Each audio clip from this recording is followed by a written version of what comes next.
안녕하십니까.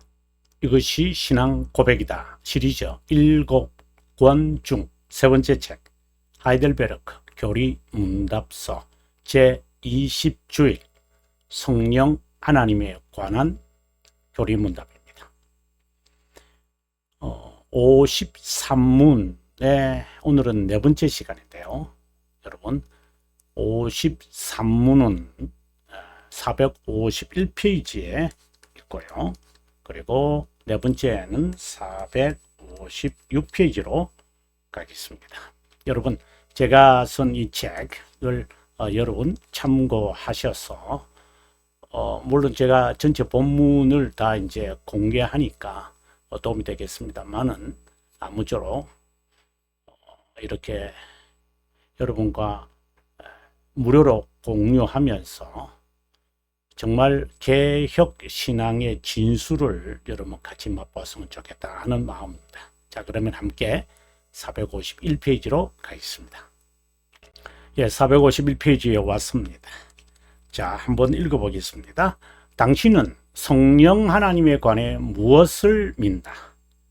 첫째, 그분은 하나님 아버지 그리고 아들과 더불어 참되고 영원히 공존하는 하나님이고, 둘째, 그분은 참된 믿음으로 나를 그리스도와 그분의 모든 혜택의 참여자가 되게 하려고, 중요한 내용입니다. 그죠? 하려고 나에게 오셔서 나를 위로하고 영원히 나와 함께 가는 분이다.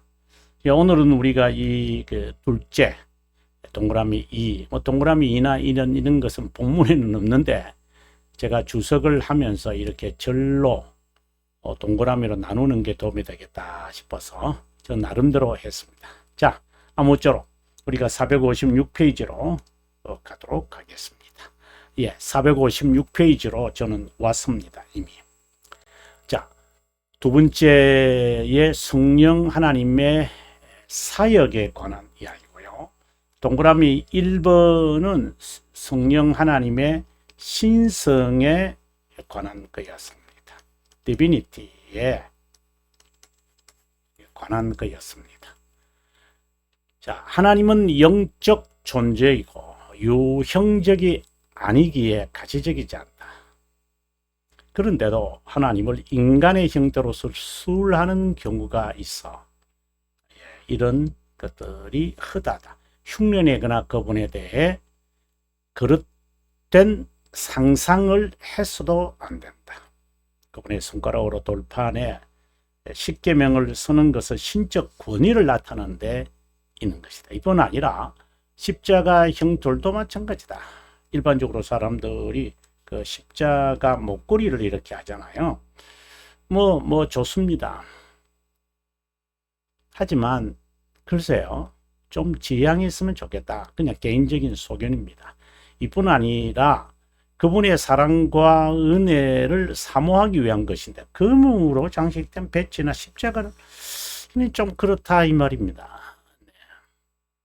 이것은 자기 부인과 겸손의 상징이지 장식용이나 경건을 표상으로 내세우는 것은 아니다. 저는 이 점에 있어서 개인적으로 조금 다른 견해를 갖습니다.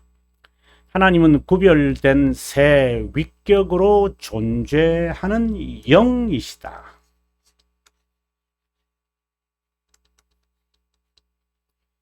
우리가 인식할 수 있는 그분의 구별성은 바로 이 점이죠. 아주 구황 괄호 1에 동그라미 1인데 이 부분을 우리가 살펴서 쓰면 좋겠습니다. 새 위격의 특유한 직무와 활동이 있는데 이 활동을 가지고 그분의 존재를 파악하면 안 됩니다.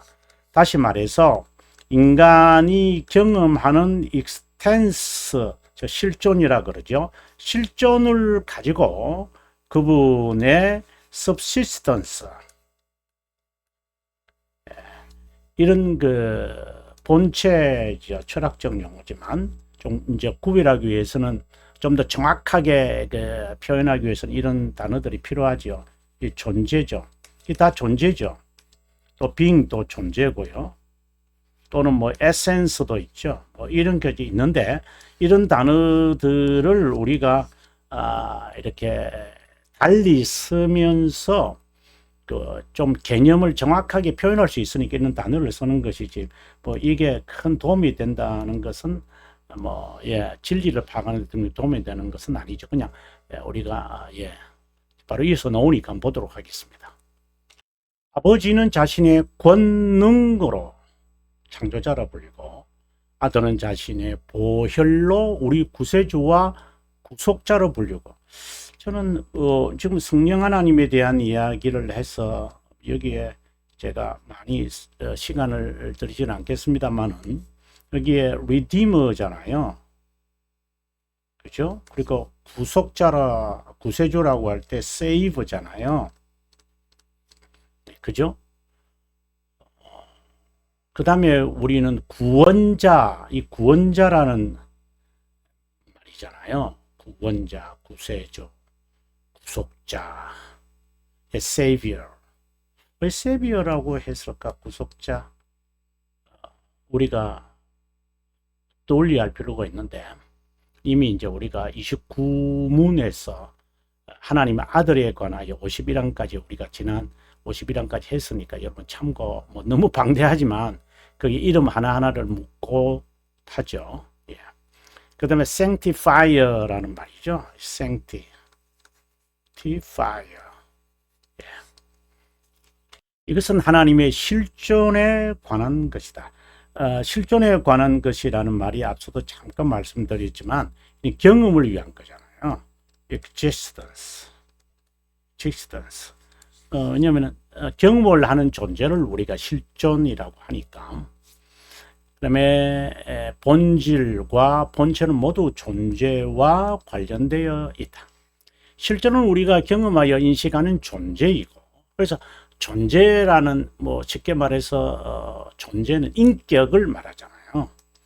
존재는 인격이거든요. 인격 그 자체예요.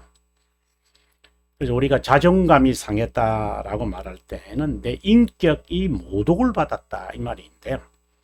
본질은 실존에 관한 서술이기에 속성이라고 우리가 보고, 본체는 고유하고 유일한 특성이다. 이게 특성이라는 것이 이제 property라고 하는 그런 영어 단어로 독특하게 쓰고 있죠. 어떤 경우엔 실존에 유사한 실상, 실제 또는 실체 뭐 이런 여러 단어들로 우리가 하죠. 뭐 영어로 굳이 표현하라면 reality 이런 이제 단어로 이제 보통 쓰곤 합니다. 삼일째 하나님의 사역으로 그분의 존재에 관한 정의를 내리는 것은 어불성설이다. 제가 앞서 이제 말씀드리기 바로 이겁니다. 그분의 속성도 마찬가지다. God is good 이라고 해서 God is God 이렇게 말하면 안 되죠. 그건 성격이 다른 거죠.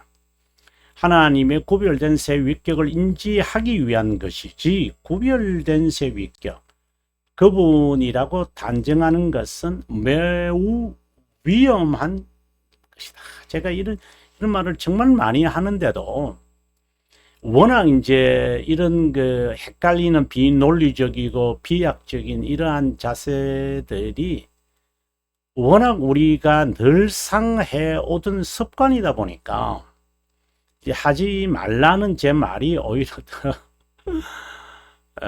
이상할 정도입니다. 그래도 저는 계속해서 외쳐야 되리라고 봅니다. 성령 하나님은 우리에게 오셔서 어떤 역사를 베푸실까? 논리상 이것은 하나님 아들 즉 중보자 그리스도가 구속 사역을 이룬 후 그 사역을 정한 시간에 선택된 자 각자 인격 적용한다고 말할 수 있다. 이 역사는 시간에서 이루어지는 것이고 개인마다 다른 경우이기에 그야말로 누가 언제 어떻게 무슨 과정을 통해 일어나는지 아무도 알 수, 당사자도 모릅니다. 하나님의 사역은 언제나 시간의 인간에게는 불가해적이다. 그 이유는 영혼에 계시기 때문이죠. 하나님의 사역을 시간이 있는 인간이 지성으로 인지하거나 상상하지 못한다. 여기서 제가 하나 여러분에게 그 완료라고 하는 말을 좀 여러분에게 이야기하고 싶어요. perfect, 보통 우리가 tense라 그러잖아요. tense, 완료 시제다.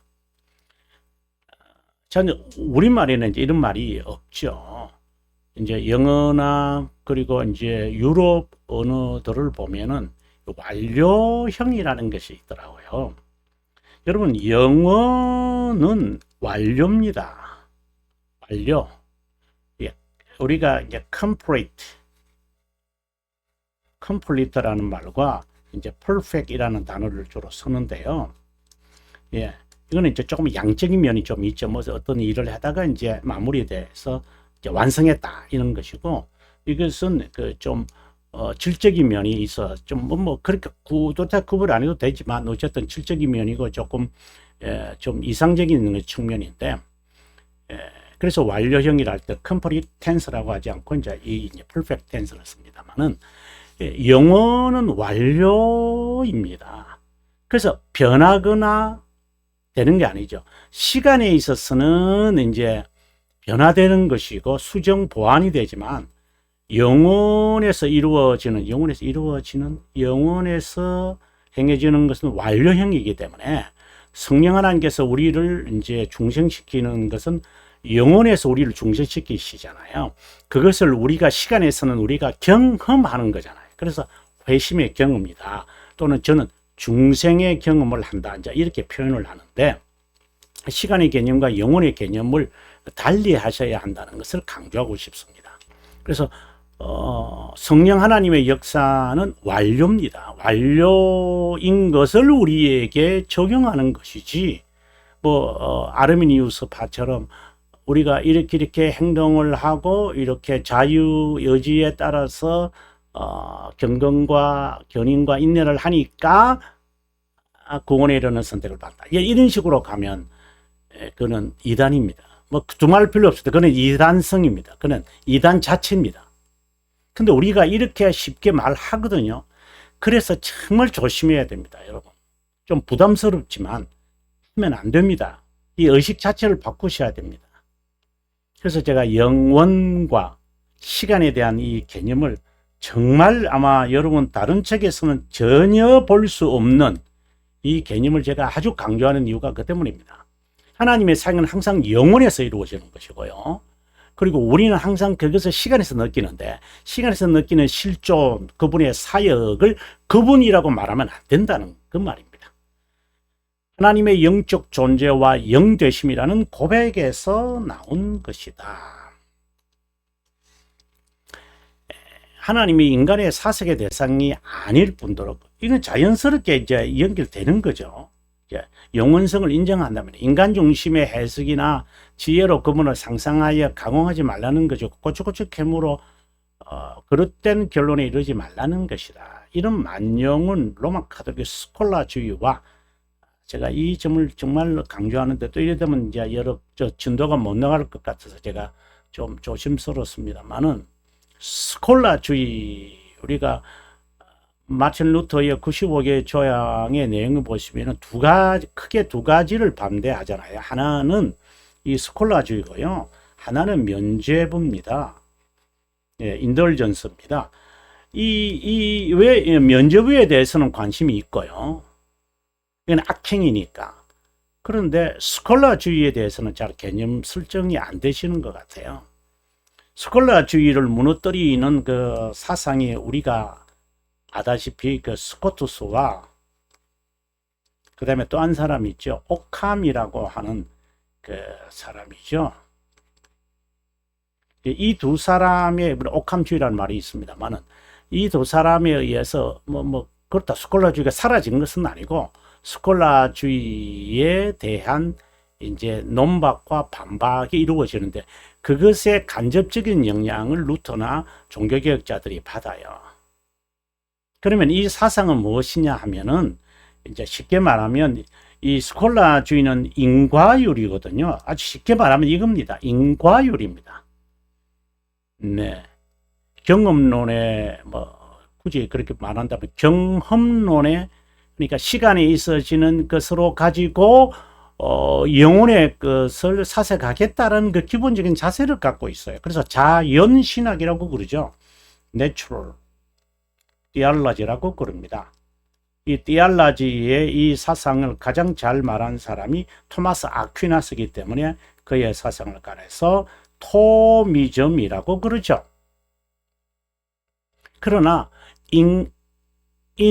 원인의 원인이다. 요한복음 3장 16절 돌토레이터 1장 2항 설명을 하면서, 그죠? 여러분, 제가 이걸 설명을 많이 했는데 꼭 참고하셔서 그 원인의 원인. 그래서 바로 스코트주의거든요. 그래서 스코티즘 이렇게 하잖아요. 스코티즘과 토미즘은 완전히 다른 개념입니다. 프로테스탄트들은 스코티즘을 가지고 있었고, 이것은 로마 가톨릭의 사상입니다. 또 이렇게 말하면 또 너무 이제 길어지니까 그냥 그만두겠습니다. 하나님의 사역이 불가해적이라는 의미는 인간이 그분의 사역을 불가지하는 것이 아니라 불가해다.